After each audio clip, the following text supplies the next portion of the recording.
प्यारे बच्चों, मैं हूं नवीन वर्मा। स्वागत है आपका आपके प्यारे से चैनल इनक्रेडिबल कीमिया में।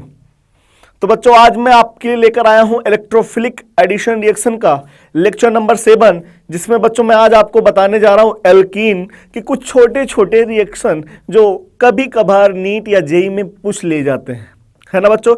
जैसे सबसे फर्स्ट रिएक्शन अपन लोग पढ़ेंगे रिएक्शन ऑफ एल्कीन विद कार्बिन, है ना। एल्कीन का रिएक्शन कार्बिन के साथ। सेकंड अपन लोग पढ़ेंगे रिएक्शन ऑफ एल्कीन विद नाइट्रीन, है ना बच्चों। फिर इसके बाद मैं आप लोग को बताऊंगा एल्कीन का डायमराइजेशन। फिर मैं आप लोग को बताऊंगा एल्काइलेशन ऑफ एल्कीन। ठीक है बच्चों, हाँ। तो ये 4 रिएक्शन अपन लोग इस वीडियो के अंदर पढ़ने वाले हैं। इसमें से कोई भी रिएक्शन कहीं भी पूछा जा सकता है ना बच्चों। तो इसलिए वीडियो को आप लोग लास्ट तक देखिएगा जरूर। और हाँ बच्चों, अगर ये वीडियो आपको अच्छा लगे ना और समझ में आए तो ये जो आपका प्यारा सा चैनल है इनक्रेडिबल कीमिया, उसे लाइक कीजिए, शेयर कीजिए और सब्सक्राइब करना बिल्कुल ना भूलें। ओके बच्चों, चलिए स्टार्ट करते हैं। सबसे first reaction of alkene with carbene. बच्चों, मैं आप लोग को एल्कीन का रिएक्शन कार्बिन के साथ पढ़ा चुका हूं। कहां पे? जहां मैंने आप लोग को बताया था टाइप्स ऑफ इंटरमीडिएट, वहां पे बताया था कार्बिन की कहानी, है ना। कितनी कार्बिन के कितने रिएक्शंस है पूरी ऑर्गेनिक केमिस्ट्री में, वहां पे सारी चीजें पढ़ा चुका हूं। लेकिन आज थोड़ा थोड़ा यहां पे भी देख लेते हैं, ठीक है। Yes sir. देखिएगा बच्चों, कार्बिन क्या होता है? कार्बन कार्बन 2 बॉन्ड बनाए रहेगा, है ना। हाँ, उसके पास एक लोन पेयर रहेगा, तो उसे बोलते हैं कार्बिन। अब इस दोनों बॉन्ड से या तो हाइड्रोजन जुड़ सकता है, या तो एल्काइल ग्रुप, या तो फिनाइल ग्रुप, या तो एक फिनाइल है तो एक हाइड्रोजन, या तो एक एल्काइल एक हाइड्रोजन, कुछ भी जुड़ सकता है ना बच्चों। या 2 हाइड्रोजन, कोई भी कुछ भी जुड़ सकता है ना। तो जैसे मान लीजिए मैं आपके सामने एक एल्कीन लिया बच्चों, ठीक। हाँ, यहां पे CH2 से रिएक्शन करा रहा हूं। कार्बन 2 हाइड्रोजन से जुड़ा है, इसके पास एक लोन पेयर है। हाँ, तो देखिएगा बच्चों क्या होगा। कार्बिन बच्चों एज ए इलेक्ट्रोफाइल की तरीके से बिहेव करता है। किस तरीके से? इलेक्ट्रोफाइल की तरीके से बिहेव करता है, ठीक बच्चों। हाँ, तो क्या होगा, डबल बॉन्ड की शिफ्टिंग करवाइए, है ना। हाँ, डबल बॉन्ड की शिफ्टिंग कराएंगे। यहां पे आएगा नेगेटिव चार्ज, है ना। हाँ, ये नेगेटिव चार्ज का इलेक्ट्रॉन किसको मिलेगा? कार्बिन को। तो क्या बन जाएगा बच्चों? सी बॉन्ड यहां क्या आ गया बच्चों? CH2, है ना। किसका इलेक्ट्रॉन पा गया? इस कार्बन का। क्या इसके पास लोन पेयर है? हाँ, तो ये अपना लोन पेयर इसको दिया रहेगा और इस तरीके से बॉन्ड का फॉर्मेशन किया रहेगा। इधर से लेगा और इधर देगा। क्या सही है? हाँ, तो ना इसके ऊपर पॉजिटिव चार्ज ना इसके ऊपर नेगेटिव चार्ज। क्या सही है? हाँ, तो बच्चों ये क्या है? कंपाउंड। आप इसको इस तरीके से भी रिप्रेजेंट कर सकते हैं। 3 मेंबर्ड रिंग है और उसके ऊपर दोनों कार्बन पे 2-2 मिथाइल ग्रुप प्रेजेंट, ठीक। हाँ, तो आप लोग को इसी तरीके से प्रोडक्ट बनाना होता है। जैसे मान लीजिए दूसरा एल्कीन ले लेते बच्चों, RCH R-। इसका रिएक्शन है बच्चों, इसका रिएक्शन है CHCl3 और एल्कोहलिक KOH। आपको पता है क्लोरोफॉर्म का रिएक्शन एल्कोहलिक KOH के साथ कराते हैं तो यहां से इंटरमीडिएट CCl2 डाइक्लोरोकार्बिन निकल के आता है। क्या सही है? हाँ, तो बच्चों डाइक्लोरोकार्बिन यहां से इंटरमीडिएट क्या निकल के आया? CCl2 dichlorocarbene as electrophile behave करेगा और एल्कीन के ऊपर अटैक करेगा, है ना। तो क्या करेंगे बच्चों? डबल बॉन्ड हटाएंगे, हाँ, और दोनों कार्बन से CCl2 को जोड़ देंगे और कुछ करेंगे नहीं। RCH single bond CH single bond R- और C से इधर जोड़ेंगे, इसके ऊपर 2-2 क्लोरीन है बच्चों, तो ये इसका प्रोडक्ट बन जाएगा। तो इसी तरीके से एल्कीन का रिएक्शन अगर कार्बिन के साथ कराते हैं तो इसी तरीके से प्रोडक्ट अपन लोग बनाते हैं और कुछ ज्यादा करते नहीं है। क्या सही है बात? हाँ, चलिए बच्चों, अगला है रिएक्शन ऑफ एल्कीन विद नाइट्रीन, ठीक है। हाँ, नाइट्रीन क्या होता है बच्चों? नाइट्रीन में नाइट्रोजन होता है, हाँ, एक बॉन्ड बनाया रहता है। वो बॉन्ड एल्काइल के साथ, हाइड्रोजन के साथ, फिनाइल के साथ, किसी के साथ जुड़ सकता है और उसके पास बच्चों 2 लोन पेयर रहता है, ठीक। हाँ, तो इसे अपन लोग बोलते हैं नाइट्रीन। क्या बोलते हैं? नाइट्रीन, ठीक। हाँ, अब जैसे मान लीजिए आपके सामने एक एल्कीन दिया गया, इसका रिएक्शन अगर मान लीजिए NH के साथ कराएगा। किसके साथ? NH के साथ। तो क्या उस बॉन्ड से हाइड्रोजन जुड़ा हुआ है? हाँ, तो बच्चों क्या करेगा? आपको कुछ करना नहीं है, एल्कीन का डबल बॉन्ड हटाना है, हाँ, और नाइट्रोजन को ले जाकर के जोड़ देना है दोनों कार्बन से, बस, और कुछ करना नहीं है। तो बॉन्ड हटाइए, डबल बॉन्ड हटा दीजिए और NH को ये इलेक्ट्रॉन इधर से पाएगा और इसके पास जो लोन पेयर इधर दे देगा। तो इस तरीके से आप लोग जोड़ दीजिएगा। तो आप लोग इसको कुछ इस तरीके से भी लिख सकते हैं, ये देखिएगा क्या सही है? हाँ, ये प्रोडक्ट इसका बन रहा बच्चों, 3 मेंबर्ड रिंग है। हाँ, अगर बच्चों यहाँ पे यूनिट डिफरेंट कर दिया जाएगा ना, एक मिथाइल एक इथाइल, तो मॉलिक्यूल जीआई शो करेगा। कैसे? रिंग के अलोंग जीआई शो करेगा। नाइट्रोजन के पास एक लोन पेयर है और एक यूनिट हाइड्रोजन है, इस पे दोनों यूनिट आपस में डिफरेंट, और किसी भी इन दोनों कार्बन पे, किसी भी कार्बन पे 2 यूनिट आपस में डिफरेंट कर दिया जाए, दोनों यूनिट, है ना बच्चों, तो मॉलिक्यूल जीआई शो करने लगेगा। ठीक है? हाँ, जैसे बच्चों एक एग्जाम्पल और ले लेते हैं, CH3 CH double bond CH single bond CH3, है ना। इसका रिएक्शन बच्चों किसके साथ कराया जाए? NH के साथ। किसके साथ? NH के साथ। बच्चों एक बनता कैसे है? रिएक्शन के ऊपर NH नहीं लिखा रहेगा, कैसे क्या लिखा रहेगा? हाइड्राजोइक एसिड लिखा रहेगा और टेम्परेचर लिखा रहेगा। ठीक है, तो बच्चों हाइड्राजोइक एसिड को जब टेम्परेचर देते हैं ना, या सनलाइट पास कराते हैं, तो वो डिसोसिएट होता, नाइट्रोजन गैस निकल जाता है और NH में बदल जाता है। NH क्या होता है? नाइट्रेन होता है, इंटरमीडिएट होता है। क्या सही है? हाँ, तो क्या करेंगे बच्चों? डबल बॉन्ड हटाएंगे और नाइट्रोजन को ले आके दोनों कार्बन से जोड़ेंगे। हाँ, तो क्या बनेगा प्रोडक्ट? देखिएगा, CH3 CH CH CH3 और NH को दोनों तरफ से जोड़ दीजिए। क्या सही है बात? Yes sir. तो आपने देखा बच्चों प्रोडक्ट क्या बना। इसको आप लोग कुछ इस तरीके से भी लिख सकते हैं कि नाइट्रोजन है, ये देखिएगा, ये CH, ये C है, ये C है, इसके ऊपर एक CH3H CH3H। तो इस मॉलिक्यूल में बच्चों जियोमेट्रिकल आइसोमेरिज्म प्रेजेंट है, GI। कैसे? इसमें जियोमेट्रिकल आइसोमेरिज्म प्रेजेंट है, ये मॉलिक्यूल GI शो कर रहा है। कैसे बच्चों? देखिएगा, क्या इस कार्बन पे मिथाइल और हाइड्रोजन यूनिट आपस में डिफरेंट है? हाँ, इस कार्बन पे भी एक मिथाइल एक हाइड्रोजन, दोनों यूनिट आपस में डिफरेंट है। जीआई क्या होता है बच्चों? जीआई कब शो करते हैं? मॉलिक्यूल के अंदर रेस्ट्रिक्टेड रोटेटरी सिस्टम प्रेजेंट होना चाहिए। मतलब मॉलिक्यूल के अंदर या तो मल्टीपल बॉन्ड प्रेजेंट होना चाहिए, या तो बच्चों मॉलिक्यूल के अंदर स्टेरिक हिंड्रेंस होना चाहिए, या तो मॉलिक्यूल के अंदर क्या होना चाहिए बच्चों? रिंग होना चाहिए। तो अगर ऐसा कुछ है तो मॉलिक्यूल के अंदर रेस्ट्रिक्टेड रोटेटरी सिस्टम प्रेजेंट है, तो क्या रिंग है? हाँ, रेस्ट्रिक्टेड रोटेटरी सिस्टम प्रेजेंट है। हाँ, अब ढूंढिए क्या कहीं उस रिंग के सेचुरेटेड कार्बन पे यूनिट आपस में डिफरेंट तो नहीं है? 2 तो मिनिमम ऐसे ढूंढ ही लीजिए। तो एक यहाँ पे आपस में डिफरेंट मिला, एक कार्बन और मिला जहां पे यूनिट आपस में डिफरेंट है, तो ये मॉलिक्यूल जीआई शो कर रहा है। और बोलेंगे किसके अलोंग जीआई शो कर रहा है? तो रिंग के अलोंग मॉलिक्यूल जीआई शो कर रहा है। ठीक है बच्चों? हाँ, तो आपको पता चल गया इस एल्कीन का रिएक्शन अगर हाइड्राजोइक एसिड टेम्परेचर के साथ कराएं तो क्या बनेगा प्रोडक्ट, आपको दिखाई पड़ गया होगा बच्चों प्रोडक्ट कैसा बन रहा है। और प्रोडक्ट के अंदर बच्चों क्या है? ज्योमेट्रिकल आइसोमेरिज्म प्रेजेंट है। क्या सही है बात? Yes sir. तो मुझे लगता है बच्चों एल्कीन का रिएक्शन कार्बीन के साथ और नाइट्रीन के साथ समझ में आ गया होगा। और अगर अच्छे से देखना है बच्चों तो आप लोग कार्बीन का रिएक्शन अच्छे से पढ़ लीजिए, है ना। और नाइट्रीन के अलग से मैंने एक वीडियो बना रखा है, तो उसको भी आप जाके अच्छे से पढ़ लीजिए, तो आपके एकदम बढ़िया से क्लियर हो जाएंगे। ये तो आपको फिर से एक बार रिवीजन करा रहा हूं एक तरीके से। क्या सही है बात? हाँ। अब मैं आपको बताने जा रहा हूं बच्चों एल्कीन का डाइमेराइजेशन और एल्कीन का एल्काइलेशन। बच्चों मैं यहां पे डील एल्डर रिएक्शन नहीं पढ़ाऊंगा, क्योंकि मैं इसके बाद वाला वीडियो में आपको पढ़ाने वाला हूं एल्का डाइईन के इलेक्ट्रोफिलिक एडिशन रिएक्शन, तो वहां पे बताऊंगा बच्चों डील एल्डर रिएक्शन। क्या सही है बात? Yes sir. तो चलिए बच्चों अब मैं आपके सामने लेकर आ रहा हूं डाइमेराइजेशन ऑफ एल्कीन। ठीक है? Yes sir. चलिए बच्चों अब हम लोग देखने जा रहे हैं डाइमेराइजेशन ऑफ एल्कीन। एल्कीन का डाइमेराइजेशन कराएंगे। ठीक है? हाँ, यहां पे बच्चों कुछ एसिड होते हैं जो एल्कीन का डाइमेराइजेशन करवा देते हैं, जैसे HF होते हैं बच्चों, जैसे कंसंट्रेट H2SO4 ले लें या कंसंट्रेट H3PO4 ले लें। तो बच्चों अगर ये तीनों एसिड में से कोई भी एसिड आप लेते हैं ना, तो वो क्या करेगा? एल्कीन का डाइमेराइजेशन करवा देता है। मतलब कंसंट्रेट H2SO4 या HF या H3PO4, इसमें से कोई भी एसिड अगर आप लोग लेते हैं तो क्या करेगा? 2 एल्कीन को लेकर के डाइमेराइज करा देगा या पॉलीमराइजेशन करवा देगा। ठीक है? हाँ, मैं आपके सामने एक एल्कीन लिया, C double bond CH2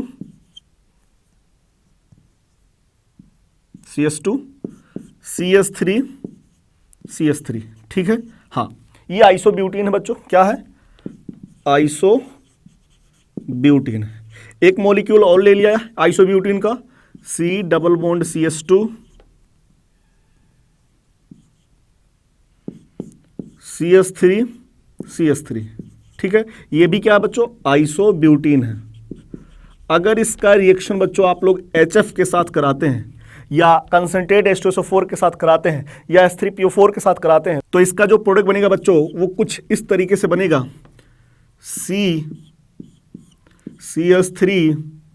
CH3 CH2 C के ऊपर CH3 डबल बॉन्ड CH2, एक प्रोडक्ट ये बन सकता है बच्चों। ये प्रोडक्ट मेजर प्रोडक्ट है, ठीक है, हाँ। या एक प्रोडक्ट ये भी बन सकता है, C के ऊपर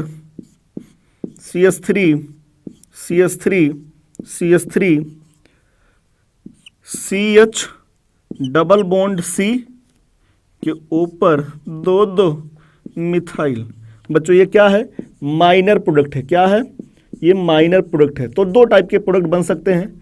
कैसे बना बच्चों प्रोडक्ट, वो मैकेनिज्म आपको बताऊंगा, तो थोड़ी देर में आपको समझ में आ जाएगा, ठीक है। तो हमने दो एल्कीन लिया, उसका रिएक्शन HF के साथ, या आप लोग कंसंट्रेट H2SO4 ले सकते हैं, या बच्चों आप लोग H3PO4 ले सकते हैं। तो क्या करेंगे, दो एल्कीन आपस में जुड़ जाएंगे, ठीक है, मतलब डाइमेराइजेशन कर रहे हैं, ठीक है, हाँ।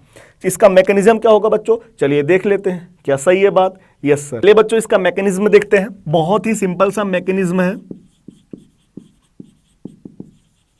आपको पता है कि जब एल्कीन का डाइमेराइजेशन करते हैं तो क्या उसमें दो मॉलिक्यूल लेते हैं एल्कीन का? हाँ। सबसे फर्स्ट मॉलिक्यूल, जैसे मान लीजिए एक मॉलिक्यूल आपने अभी लिया था आइसोब्यूटीन, क्या यही था आइसोब्यूटीन? हाँ। तो बच्चों एक मॉलिक्यूल क्या करेगा, पहला वाला मॉलिक्यूल क्या करेगा, देखिएगा, आपने लिया था HF या कंसंट्रेट H2SO4 या H3PO4, वो क्या करेगा बच्चों, H+ आयन देगा। क्या देगा? H+ ion. तो कोई भी उसमें से एक मॉलिक्यूल अपने अंदर डबल बॉन्ड की शिफ्टिंग कराएगा। डबल बॉन्ड की शिफ्टिंग किधर से किधर, C से CH2 की तरफ या CH2 से C की तरफ। सर C से CH2 की तरफ कराइए, तो CH2 के ऊपर क्या आएगा बच्चों, नेगेटिव चार्ज, कार्बन के ऊपर क्या आएगा, पॉजिटिव चार्ज, है ना। तो ये नेगेटिव चार्ज का इलेक्ट्रॉन किसको मिलेगा, H+ को। क्या सही है? हाँ। तो बताइए, देखिएगा क्या होगा बच्चों, ये बन जाएगा C के ऊपर CH3 और ये कार्ब कैटायन बन गया बच्चों। ये इंटरमीडिएट एक तरीके से होता है, लेकिन यहाँ पे बच्चों ये इलेक्ट्रोफाइल की तरीके से बिहेव करेगा। क्या? इलेक्ट्रोफाइल की तरीके से बिहेव करेगा। तो एक मॉलिक्यूल क्या करता बच्चों, एल्कीन का एक मॉलिक्यूल H+ आयन को अपने ऊपर अटैक करा करके कार्ब कैटायन बना लेता, जो इलेक्ट्रोफाइल की तरीके से बिहेव करता है, ठीक है, हाँ। अब दूसरा मॉलिक्यूल देखिएगा, दूसरा मॉलिक्यूल आइसोब्यूटीन का दूसरा मॉलिक्यूल देखिएगा, CH3 C double bond CH2, है ना, हाँ। इसके ऊपर अटैक कौन करने आएगा बच्चों, ये जो इलेक्ट्रोफाइल है कौन है, C के ऊपर पॉजिटिव चार्ज, हाँ, और इसके ऊपर 3 मेथाइल प्रेजेंट है, 3 मेथाइल प्रेजेंट है ना बच्चों। तो ये क्या करेगा, एल्कीन, ये जो एल्कीन है ये डबल बॉन्ड की शिफ्टिंग कराएगा, C से CH2 की तरफ, CH2 के ऊपर नेगेटिव चार्ज, C के ऊपर पॉजिटिव चार्ज। क्या सही है? हाँ। तो नेगेटिव चार्ज का इलेक्ट्रॉन कार्ब कैटायन को मिलेगा, हाँ। तो बताइए बच्चों, जब इलेक्ट्रॉन इसको मिल जाएगा तो क्या इसके ऊपर पॉजिटिव चार्ज आएगा? हाँ। तो क्या बन जाएगा, देखिएगा, C, हाँ, C के ऊपर क्या है बच्चों, CH3, हाँ, CH3, हाँ, और इसके ऊपर क्या आएगा बच्चों, पॉजिटिव चार्ज। क्या आ जाएगा, पॉजिटिव चार्ज, है ना, सिंगल बॉन्ड, हाँ। फिर क्या है बच्चों, CH2, क्या, CH2, और CH2 से कौन जुड़ा है, कार्ब कैटायन, कार्बन, है ना, इलेक्ट्रॉन पाकर के पॉजिटिव चार्ज गायब, और उस कार्बन के ऊपर कितने मिथाइल ग्रुप बच्चों, 3 कितने, 3 मिथाइल ग्रुप प्रेजेंट है, ठीक है, हाँ। ये कार्ब कैटायन बना। अब क्या होगा बच्चों, अब क्या होगा, अब इसमें जो एसिड था, एसिड का H+ निकल जाने के बाद जो नेगेटिव पार्ट बना बच्चों, वो बेस की तरीके से बिहेव करेगा। क्या? बेस है, बेस, है ना बच्चों। तो इसमें अगर HF लिए होंगे तो F- बेस की तरीके से बिहेव करेगा। कंसंट्रेट H2SO4 लेंगे तो HSO4- बेस की तरीके से बिहेव करेगा। H3PO4 लेंगे तो H2PO4- बेस की तरीके से बिहेव करेगा, है ना बच्चों। तो देखिएगा अब इसमें आएगा कौन, बेस। बेस कौन है बच्चों, अगर F- है ना, या HSO4- या H2PO4- बेस की तरीके से बिहेव करेगा। तो बेस क्या करता बच्चों, ये कार्ब कैटायन है, हाँ, ये अल्फा कार्बन है, ये alpha carbon, alpha carbon, alpha carbon. तो अल्फा कार्बन के हाइड्रोजन को भगा ले जाता है बेस, ठीक है, हाँ। हाइड्रोजन से बोलता है तू अपना इलेक्ट्रॉन यही छोड़ दे, तू चल मेरे साथ। तो बच्चों या तो यहां का हाइड्रोजन का, या तो यहां से हाइड्रोजन ले जाएगा, या तो यहां से, या तो यहां से। तो यहां से ले जाएगा, बात एक ही हुआ, हाँ। लेकिन यहां से ले जाएगा तो बात दूसरा हुआ, हाँ। तो बच्चों अगर बेस यहां से हाइड्रोजन ले गया तो हाइड्रोजन गया और हाइड्रोजन का जो इलेक्ट्रॉन था वो इधर शिफ्ट हो जाएगा, डबल बॉन्ड बना देगा, तो क्या बनेगा बच्चों प्रोडक्ट, क्या बनेगा C डबल बॉन्ड CH, है ना। फिर इसके बाद कार्बन के ऊपर 3 मिथाइल और यहां इस कार्बन के ऊपर बच्चों 2 मिथाइल, क्या सही है। हाँ, लेकिन बच्चों अगर ये बेस इस हाइड्रोजन को ले गया, या तो इसको ले जाए या तो इसको ले जाए, बात एक ही है ना। तो प्रोडक्ट क्या बनेगा बच्चों, हाइड्रोजन ले गया, हाँ हाइड्रोजन H+ के रूप में गया है, हाँ नेगेटिव चार्ज, नेगेटिव क्या बना देगा, पाई बना देगा। तो प्रोडक्ट क्या बनेगा बच्चों, CH2 double bond C, CH3 single bond CH2, C के ऊपर 3 मिथाइल। क्या यही दोनों प्रोडक्ट अभी बना था, हाँ सर यही प्रोडक्ट बना था। ये 2 प्रोडक्ट बने हैं, ये प्रोडक्ट A है और ये प्रोडक्ट B है, क्या सही है। हाँ, यहां पे बच्चों अगर मेजर प्रोडक्ट और माइनर प्रोडक्ट की बात किया जाए तो ये क्या है बच्चों, मेजर प्रोडक्ट है, क्या है मेजर प्रोडक्ट है, और ये क्या है बच्चों, माइनर प्रोडक्ट है, क्या है माइनर। एक बच्चा पूछा सर कैसे, अल्फा हाइड्रोजन से आप लोग यहां नहीं चेक करेंगे बच्चों, यहां पे हम लोग स्टेरिक हिंड्रेंस, स्टेरिक रिपल्सन की वजह से देखेंगे। तो क्या ये एल्कीन है, इन दोनों के बीच में डबल बॉन्ड, हाँ इस कार्बन पे बच्चों 2 हाइड्रोजन है, ठीक है, और इस कार्बन पे एक ग्रुप ये है, एक ग्रुप ये है, हाँ। तो बच्चों यहां पे रिपल्सन बहुत कम लगेगा, लेकिन अगर यहां पे बात करूं तो इस कार्बन पे एक हाइड्रोजन और एक ग्रुप ये है और यहां पे 2 मिथाइल, तो बच्चों यूनिट के बीच रिपल्सन ज्यादा रहेगा, हिंड्रेंस ज्यादा रहेगा इसमें, इस एल्कीन में, इसलिए इस एल्कीन की स्टेबिलिटी कम होगा और यहां पे ये माइनर प्रोडक्ट के फॉर्म में बनेगा, जबकि इस एल्कीन की स्टेबिलिटी ज्यादा होगा। एक साइड 2 हाइड्रोजन और एक साइड बल्कि ग्रुप है यार, तो रिपल्सन तो बहुत ही कम रहेगा ना। तो यहां पे रिपल्सन कम है बच्चों, इसलिए ये मेजर प्रोडक्ट है, क्या सही है बात। हाँ, तो आप लोग को पता चल गया बच्चों एल्कीन का डाइमेराइजेशन कैसे होता है ना। क्या होता है बच्चों, 2 एल्कीन लेते हैं, हाँ एक एल्कीन एसिड का H+ लेकर के कार्ब कैटायन बनाता है, हाँ फिर इसके बाद क्या करता है, दूसरा एल्कीन डबल बॉन्ड की शिफ्टिंग कराता है, हाँ फिर इसके बाद डबल बॉन्ड की शिफ्टिंग कराने के बाद क्या करेगा बच्चों, उस कार्ब कैटायन को दे देगा और जुड़ जाएगा, फिर इंटरमीडिएट क्या बनेगा, कार्ब कैटायन। अब कौन आएगा, बेस। बेस क्या होता है बच्चों, एसिड का नेगेटिव पार्ट बेस की तरीके से बिहेव करेगा, वो क्या करेगा, कार्ब कैटायन के बगल वाला कार्बन से हाइड्रोजन छीन ले जाएगा। तो जितनी पॉसिबिलिटी बन सकती है, जितने अलग अलग टाइप के कार्बन रहेंगे बच्चों उतने टाइप के प्रोडक्ट बनेंगे, क्या सही है बात। Yes sir. अब मैं आपको बताने जा रहा हूं बच्चों एल्कीन का एल्काइलेशन, है ना, मतलब एल्कीन और एल्केन के साथ रिएक्शन कराने जा रहे हैं, क्या सही है बात। Yes sir. तो चलिए देखते हैं एल्काइलेशन ऑफ एल्कीन। चलिए बच्चों अब मैं आपको बताने जा रहा हूं एल्काइलेशन, है ना। क्या होता है एल्काइलेशन, एल्केन और एल्कीन का एडिशन किसके प्रेजेंस में, HF के प्रेजेंस में, या कंसंट्रेट H2SO4 के प्रेजेंस में, या बच्चों H3PO4 के प्रेजेंस में, है ना। तो क्या होगा process, addition of alkene with alkane in the present of HF और concentrate H2SO4 और H3PO4, है ना बच्चों। तो HF के प्रेजेंस में या कंसंट्रेट H2SO4 के प्रेजेंस में या H3PO4 के प्रेजेंस में एल्कीन और एल्केन का एडिशन एल्काइलेशन कहलाता है ना बच्चों। जैसे मैं पहले आपको नेट रिएक्शन बता रहा हूं, पहले क्या बताऊंगा, नेट रिएक्शन, फिर इसके बाद मैकेनिज्म देख लेते हैं। जैसे आपके सामने बच्चों आइसोब्यूटीन लिया, आइसोब्यूटीन, हाँ सर आइसोब्यूटीन, ठीक है बच्चों। हाँ, इसके बाद बच्चों मैं आपके सामने टर्सरी ब्यूटेन ले रहा हूं, क्या, टर्सरी ब्यूटेन, ये है बच्चों टर्सरी ब्यूटेन, एक एल्केन है। हाँ, अगर इसका रिएक्शन इसके साथ कराते हैं बच्चों किसके प्रेजेंस में, HF के प्रेजेंस में, तो प्रोडक्ट क्या बनेगा बच्चों, प्रोडक्ट बनेगा C के ऊपर 3 मिथाइल ग्रुप, यस सर। फिर इसके बाद बच्चों CH2, फिर इसके बाद C के ऊपर H, 2 मिथाइल, ये इसका प्रोडक्ट बनेगा बच्चों, क्या सही है। हाँ, अगर इसका मैकेनिज्म देखा जाए बच्चों, का मैकेनिज्म देख लीजिए, बताइए सर। सबसे फर्स्ट अभी अपन लोग क्या पढ़े थे, डाइमराइजेशन, हाँ एकदम सेम टू सेम। तो डाइमराइजेशन करवाइए बच्चों।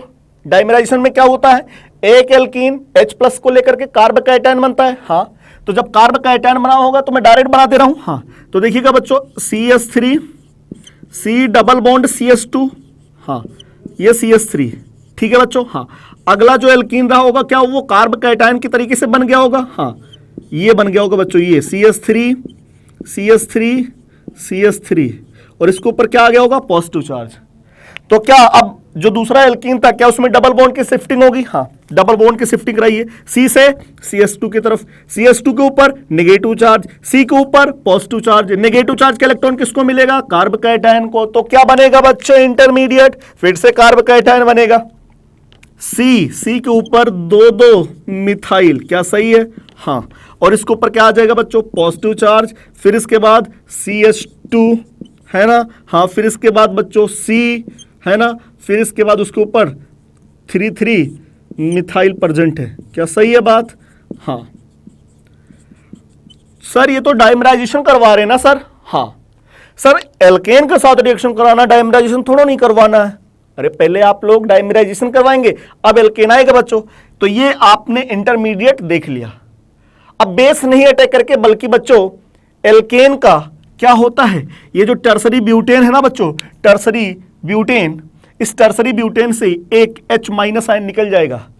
क्या निकलेगा? H- ion. तो टर्सरी ब्यूटेन से क्या निकला बच्चों? टर्सरी ब्यूटेन जो था C, ये था टर्सरी ब्यूटेन बच्चों, यहां से H कार्बन का इलेक्ट्रॉन लेकर के भाग जाएगा H- के रूप में, और H- किसको इलेक्ट्रॉन देने आ जाएगा? कार्ब कैटायन को। तो प्रोडक्ट क्या बन जाएगा बच्चों? प्रोडक्ट क्या बन जाएगा? प्रोडक्ट बन जाएगा, ये देखिएगा, C के ऊपर 2 CH3, हाँ, एक H आ जाएगा, हाँ, फिर इसके बाद बच्चों CH2, हाँ, फिर इसके बाद C, हाँ, उसके ऊपर 3 मिथाइल ग्रुप, क्या सही है बात? हाँ, तो ये प्रोडक्ट बन जाएगा बच्चों, ये देखिए वही तो प्रोडक्ट बना है। C के ऊपर CH3 3, हाँ, फिर इसके बाद CH2, हाँ, फिर इसके बाद CH, हाँ, फिर इसके बाद 2 मिथाइल, क्या सही है? हाँ, तो बच्चों ये आपको एल्काइलेशन प्रोसेस भी समझ में आ गया, ठीक है? हाँ, तो मुझे लगता है बच्चों ये वीडियो आपको समझ में आया और अच्छा लगा। तो बच्चों अगर ये वीडियो आपको अच्छा लगा हो और समझ में आया हो तो ये जो आपका प्यारा सा चैनल है इनक्रेडिबल कीमिया, उसे लाइक कीजिए, शेयर कीजिए और सब्सक्राइब करना बिल्कुल ना भूलें। ओके बच्चों, बाय।